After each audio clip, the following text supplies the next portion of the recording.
Let me be straight with you. I'm not going to tell you what you want to hear. I'm going to tell you what I wish someone had told me at 35, at 45, at 55. I spent most of my working life believing certain things about money that were completely wrong. Not a little wrong. Fundamentally, embarrassingly wrong. And the cost of that wasn't just financial. It was time. It was years. It was choices I can't go back and undo. I'm older now, old enough to have watched people build real wealth and old enough to have watched people destroy every opportunity they ever had. And here's what I finally figured out. The difference wasn't intelligence. It wasn't luck. It wasn't even income. It was how they thought. 10 mental flips. That's what separates the people who build something from the people who just get by. Flip 1. More income doesn't fix the problem.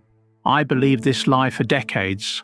I told myself the next raise would change everything. Get to a certain number and the stress disappears, the pressure lifts, the future takes care of itself. So I worked, I ground, I climbed. And when the raise came, you know what happened? Nothing changed. The spending grew to match it. The anxiety found new things to attach itself to. Machiavelli wrote about this kind of thinking. He observed that the shortage of resources rarely ruins individuals. They're destroyed because they misunderstand what power actually is. Income is not power, control is. And until I stopped chasing the number and started examining my behavior, I was just running faster on the same wheel.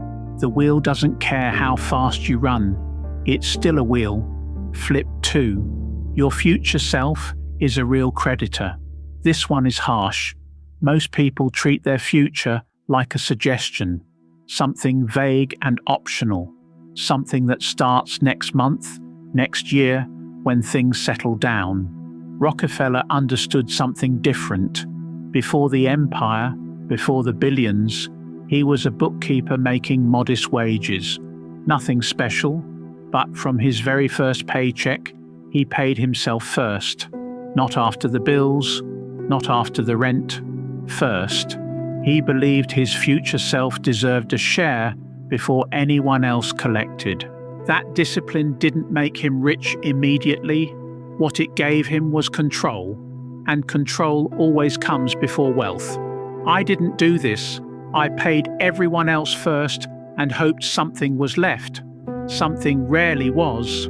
That's not a system. That's just hoping the tide works in your favor. This principle operates on something deeper than logic. Most people understand compound interest in theory. They nod along when someone explains how $10,000 at 30 becomes $1 million by 60. The math is straightforward. But understanding the math and actually implementing it are two different things. The gap between those two is where most people live their entire financial lives. They acknowledge the principle while violating it daily. They see the numbers but feel the lifestyle. And feelings, for most people, win every single time. Until one day they don't, because time has run out. Here's what I want you to sit with. Think about how you treat your landlord versus how you treat your own future. Miss a rent payment and there are consequences, urgency, action. But skip saving this month and nothing happens immediately. No late fee, no pressure. So you do it again and again. And 10 years later, you look up and wonder where it all went. Your future self will collect eventually, one way or another. The question is whether you're paying into it intentionally or paying the price for not doing so. That gap between those two outcomes is enormous. I've seen it, I've lived part of it, and I'm telling you this so you don't waste as much time as I did figuring it out the hard way. Flip 3. You don't have a money problem, you have a clarity problem. I used to think I knew where my money went. I had a rough idea in my head, bills, food, a few things here and there. Then one month I actually sat down, and wrote it all out, every single transaction. And I felt sick. Not because I was doing anything dramatic, because I was doing 100 small things, none of which felt significant on their own, and together they were quietly draining everything. A coffee here, a subscription I forgot about, a convenience purchase on a tired Tuesday night. None of it felt like a decision. That's the trick. Wealth doesn't get taken from you in one big move. It leaks out slowly, invisibly, through small choices you never examine. The Rothschilds tracked every transaction, not because they were cheap, because they were precise. Awareness creates leverage. Blindness creates vulnerability. Most people resist this. They don't want to look. Looking means confronting patterns, and patterns reveal something uncomfortable about identity, about what you actually value versus what you think you value. But here's what I finally realized. You can't change what you won't see. The numbers don't care about your story. They don't care that it was a hard week or that you deserved a treat. They just show you reality. And once you see it clearly, once you actually stare at it without flinching, something shifts. You stop making the same unconscious decisions. You start making deliberate ones. That's where real discipline begins. Not from motivation, not from a YouTube video, from the uncomfortable clarity of seeing your own patterns for exactly what they are. The tracking itself becomes a form of education. After 3 months of recording transactions, you notice patterns you didn't know existed. Maybe you spend 3 times as much on dining out as you thought. Maybe subscriptions you forgot about are costing you hundreds annually. Maybe you're buying energy drinks at convenience stores when you could brew coffee at home for nearly nothing. These aren't moral judgments. They're just facts. And facts are actionable. A vague sense of waste is paralyzing. Specific numbers pointing to specific behaviors are clarifying. One makes you feel bad and do nothing. The other makes you do something immediately. Flip 4. Looking rich and being free are opposite things. This one stings because we inhabit an environment that celebrates the appearance of affluence rather than its genuine accumulation. I had a colleague, drove a beautiful car, always wore the right clothes, talked about his investments at every dinner. Impressive guy on the surface. And then the market shifted and it turned out most of his life was financed. The car was a payment. The lifestyle was a payment. The image was costing him everything. Meanwhile, I knew a quiet man, drove the same aging sedan for 12 years, never talked about money, and when he retired at 58, he was genuinely free. Not rich on paper with obligations bleeding him out. Actually free. He could say no. He could walk away. He had options. That's the differ. Hence, nobody talks about stealth living isn't deprivation. Don't confuse the two. It's a deliberate choice to build margin instead of image. Living beneath your capacity opens doors. Doors create power. Machiavelli called this positioning. You don't reveal your strength. You build it quietly while others perform theirs loudly. The person with no debt, a simple lifestyle, and consistent investments is winning, even if nobody at the dinner party is impressed. Actually, especially because nobody is impressed. Because that invisibility is the point. Once you stop needing the performance, you stop paying for it. And those freed up resources start compounding instead of evaporating. That's a real shift, a fundamental one. And I promise you most people never make it. Flip 5. Discipline breaks. Systems don't. I used to believe I just needed more willpower, more self-control, stronger resolve. That's what I told myself every time I slipped. I just need to be more disciplined. But here's what I eventually learned. Willpower is a depletable resource. It runs low when you're tired, stressed, emotional, or just had a rough day. And everyone has rough days. Everyone. Machiavelli never trusted human consistency. He trusted structure. He believed in designing systems where good outcomes become inevitable rather than depending on how someone feels at a given moment. That principle applies to money as directly as it applies to anything else. If your savings are easy to access, they will be accessed. That's not a character flaw, that's human nature. This is why so many self-improvement programs fail. They rely on a continued state of motivation that simply doesn't exist in real life. Motivation is a starting point, not a sustaining force. It gets you to write the plan. It gets you to set the intention. But 6 weeks later, when work is chaotic and stress is high and you're tired, motivation evaporates. That's when systems prove their worth. A system doesn't need you to feel motivated. It doesn't care about your emotional state. It executes regardless. And that consistency, that mechanical reliability, accumulates in ways that sporadic discipline never could. So the move is simple but powerful. Create friction. Open a second account at a completely different bank. No debit card, no app on your phone, no easy access. Automate a transfer every single payday before you can think about it. Whatever amount you can sustain, even if it feels almost pointless at first, then leave it alone. Out of sight, out of mind. Out of mind means untouched, and untouched means still there a year from now. I know people on average incomes who quietly accumulated more than most high earners simply because they removed temptation from the equation entirely. Not smarter, not earning more, just structurally removed from their own worst impulses. That's not weakness, that's wisdom. Flip 6. Investing small is not pointless. It's identity training. This is where most people stall for years. They say they'll start when they have more, when things are stable, when the amount feels meaningful, but that moment never comes, because the threshold for meaningful keeps moving, just like every other finish line. Warren Buffett bought his first stock as a teenager, delivering newspapers. The amount was negligible. That wasn't the point. What changed was how he saw money. He became someone who owns things, rather than just someone who spends things.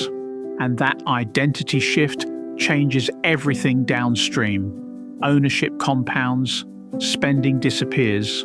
Those are two completely different relationships with money, and they produce completely different lives over time. Start with what you have. 500, 1,000, whatever is honest right now. That first investment isn't about the return. It's about developing into someone who places capital into growth opportunities. It's repetition. It's rewiring. One day it won't be 500. It'll be 50,000. By that point, you'll have already mastered the process because you'll have been doing the smaller version for years. Time in the market beats timing the market. Not because of math alone, because time changes behavior. And behavior determines outcomes far more reliably than any market condition ever will. I wish I had understood this at 30. I'm saying it to you now, so you don't reach 60 wishing you had. Flip 7. Struggling finances are feeling-based. Thriving finances are strategy-based. Struggling finances ask one question: can I afford the monthly payment? That question is a trap. It frames every purchase in terms of short-term manageability and completely ignores long-term cost. Thriving finances ask something different. What will this actually cost me over time? What else could this money be doing? That single shift in the question changes every calculation. Most people budget from the wrong end. Lifestyle first, obligations second, maybe savings if something's left. That's not a budget. That's just life happening to you. Real math flips the order. Needs first, then wealth building, Then if something remains, wants. That's playing offense. That's directing your financial life instead of reacting to it. There's a version of this called the 50-30-20 rule: 50% to needs, 30 to wants, 20 to savings. That's a start. But I'll tell you something. The people I've watched actually build wealth push those numbers further. 60% needs, 30% wealth, 10% wants. Uncomfortable? Maybe at first. But here's the truth. Someone earning $40,000 a year with that discipline will outperform someone earning $150,000 who's reactive. Every time. Because it was never about the income. It was always about the intentionality. The numbers don't lie even when our egos want them to. Flip 8. Debt is not a tool. It's a leash. Now I'll get some pushback on this. People love to talk about good debt and leverage and using the bank's money.